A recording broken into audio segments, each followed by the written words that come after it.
Good evening, ladies and gentlemen. How are we getting on? Welcome to another Fallout 76 news video. So, we have a hotfix incoming today that should hopefully fix a couple of issues that came with the update earlier this week. And we also have a big update to the public test server as well, which is going to have sizable impacts on the upcoming update that is due at the end of February. So let's have a look at all this stuff, shall we?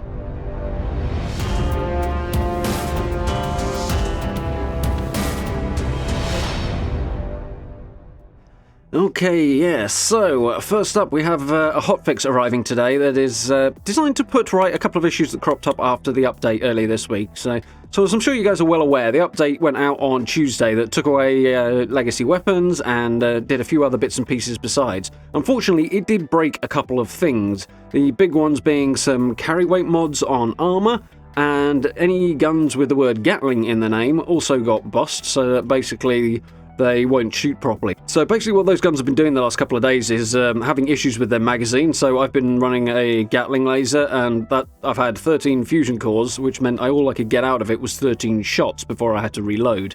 And yeah, that's not very helpful. So this hotfix should hopefully fix that. But let's have a little look at everything on Discord that Devon has shared for us, as there is some pretty cool information on here, and it's probably good to get it somewhat from the horse's mouth. So, we're going to have a look at everything since the update on the Discord, so probably the best way if you want to keep up to date with what's going on around updates and fixes and stuff like that, and also it's a good place to report bugs, anything like that. So, easiest way to find links is to head over to Bethesda's website for it, so yeah, do check that one out. But, what have we got right now? So, initially we had issues with carry weight and plasma gun issues was the first mention. And then following that up later on the 24th, so the same day the patch went up, we have they've isolated an issue with weight reduction perks and Gatling guns, and then moving towards a hotfix, which will need to go through certification, so we'll have to hold on. So that was back on Tuesday. So obviously, all the back-end stuff goes on, you know, talking to PlayStation, talking to Xbox, talking to Steam, to get the hotfixes out. Obviously, that's been done in reasonably swift order because those have now been certified, and yesterday we got the update announcement that the build is being certified, and they were hoping to have that pushed out on Friday, which is today. Timing TBD. So, yeah, that's about what we'd expect. Oh, no, wait, that was Wednesday that went out. Thursday, however. So yesterday we got the details on the actual timing of the hotfix, which is 9 AM Central today, 10 AM Eastern, which comes out at about 3 PM in the UK. So this is just a hotfix, so hopefully it won't require any server downtime, or at least nothing significant. These things usually don't. That said, it is fairly substantial, so it is possible that there might be a little bit of downtime for it. So yeah, they're also bringing in a couple of additional changes to go alongside this because of the impact of the problems that came with the last update, so it's kind of offsetting it a little bit. So first up, Hunt for the Treasure Hunter is running this weekend, so if you want to hunt down those mole miners and get the unique rewards out of their pails and a butt ton of legendary items as well, good opportunity to do that. That's been a little bit wonky as well, to be honest, the last couple of days, so we'll see what happens after the hotfix. But if you do want to dive into that, that event is being extended by 3 days, so it will end on Thursday of next week rather than Monday, I assume it was. So that's being drawn out through the middle of next week. So plenty of opportunity to grab yourself some legendaries and those rewards. Just to, again, offset the issues that have been with the last update and the Gatling stuff in particular. And also the fact that some people can't run around, I suppose. The other thing is, during the first week of Fashion in February, they're adding a double Scrip event. So let's have a quick gander at when that's going to be. So yeah, looking at that, that's going to be kicking off on the 14th of February, so we're getting the extra Scrip surplus on that week, the first week of Fashion Act, so 14th of February. I kind of have mixed feelings on that. The ideal time really for it would be either right now, when Hunt for the Treasure Hunter is running on, or next week, just after the event ends. Because obviously this event, you're going to pick up a lot of legendaries, a lot of which you won't need. You're either going to have to toss them on the floor, pray you've got enough space in your stash, or just kind of stagger around the wasteland until you can get rid of them, bit by bit, which is kind of annoying. I would really like to see Bethesda syncing those events that give you a lot more legendaries up with Scrip surplus so that we can get rid of the stuff we don't need more easily. But this is an ongoing issue of mine. The timing on that's never been great. But it's good that there is one coming. It's a bit of a drawback that there's going to be over a week to wait between, as this event is currently scheduled to end on the 2nd of February. And it will be the 14th, so there you go, nearly 2 weeks to wait until we can get rid of it. Otherwise, you're just going to have to do the daily bit by bit, get rid of what you can, which is doable, but not ideal. But still, that is coming. So, the summary down here that we've got is that we have a hotfix coming in today on the 27th. That's 9 Central, 10 AM Eastern Time, and obviously 3 PM over here in the UK. Hunt for the Treasure Hunter is now running through until 2nd of February, which is Thursday. Fashion Act will kick off on February the 14th. Oh, it's right down here and I completely missed that. And running through till the 28th, and there'll be double Scrip in that first week of it. So there we go. Like I say, check out the Discord if you do want to keep up with everything. You can find links to it on Bethesda's website. It's probably your best bet. So yeah, basically that's the hotfix stuff covered. Obviously, I think 3-4 days is about as fast as we can expect them to turn around on that. The fact that they've been able to get it through certification with Xbox, particularly PlayStation and Steam as well, in that time is pretty decent. Based on what we've got here, they had the fix figured out the same day as the update for the problems we've had. They've just got to go through all the admin hoops, as it were, to get the actual hotfix rolled out. So that's happening this afternoon, which is very, very cool. But we also have some stuff on the PTS to talk about, so let's have a quick gander at that. So, I'm going to jump onto the Inside the Vault post, which has the PTS updates here, so you can have a little look yourself. But, yeah, Mutation Invasion hit the PTS back before Christmas, and a couple of things that were tested in that PTS run through the Christmas period, early January, have already been added into the game with the update. For example, gunpowder is now a junk item, which is very, very cool.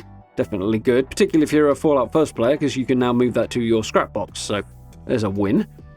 But yeah, so some of those things have already gone into the game, but they're bringing the PTS back up, which is not massively surprising on the timing, to test out some other elements of the Mutation Invasion update, which is the one that is due at the end of February, 28th of February. So the big thing here that is changing, we've already touched on this, is mutated public events. They'll be top of the hour.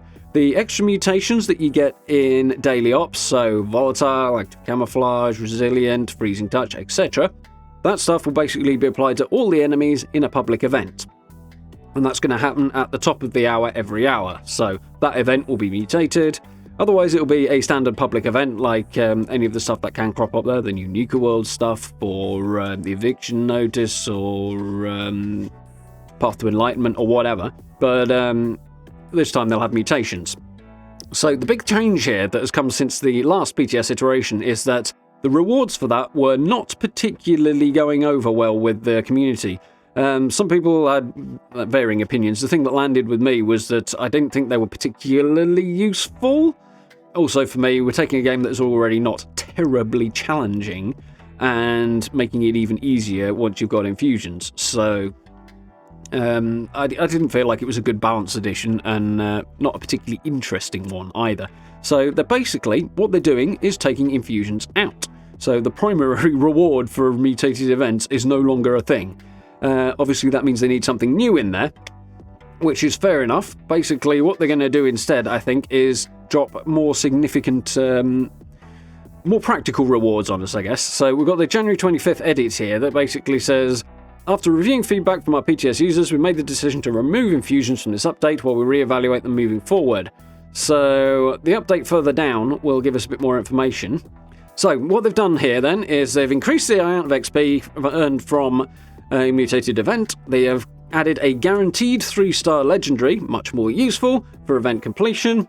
They've added rare plans to the mutated packages, which I'll touch on again in a second, and they have named the 4 unique legendary items, which are in there anyway, and can be obtained from mutated packages. So we've got 4 unique items you can get. We've got a whole load of rare plans that you can also get from these now more easily, which is cool.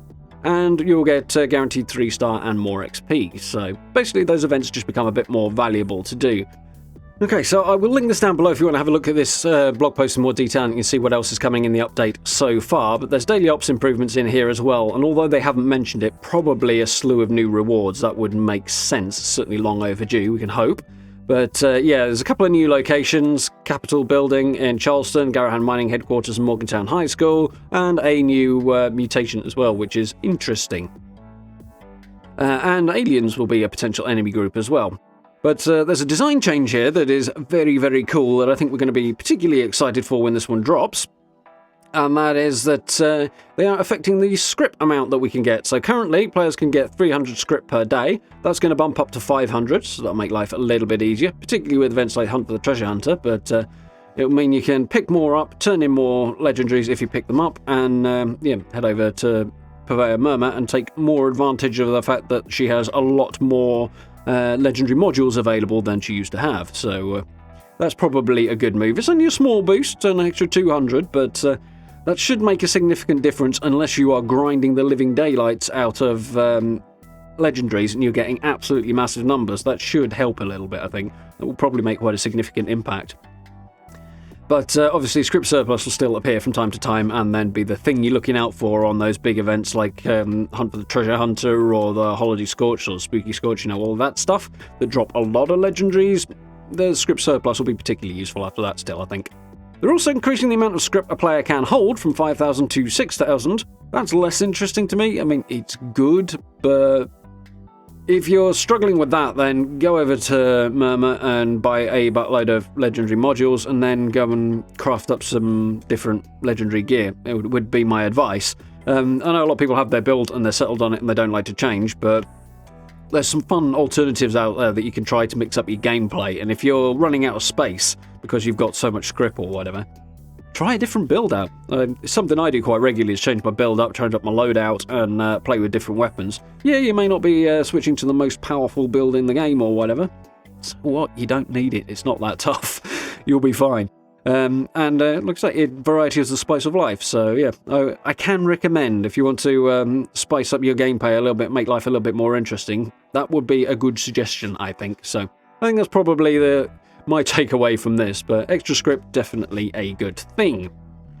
So yeah, there we go. A couple of very, very cool changes to the PTS there. There are also a whole bunch of new things that have been data mined. Some of them were data mined back before Christmas, but there's some new stuff come out this side of Christmas as well that's been added into it. Some of it's going to be obviously on the next scoreboard, which is dropping on the 28th of February, and some of it will be on the Atomic Shop after that point as well, which is fair.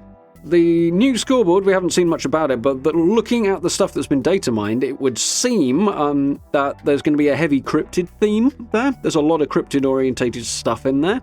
I'm not going to share pictures of that because I don't want to kind of step on anybody's toes, basically, but it's out there if you want to go looking for it. But yeah, there's a lot of cryptid-themed stuff in there. There are some cool skins, there's some cool camp objects, some more exciting than others, as always, but yeah, there's some cool stuff in there.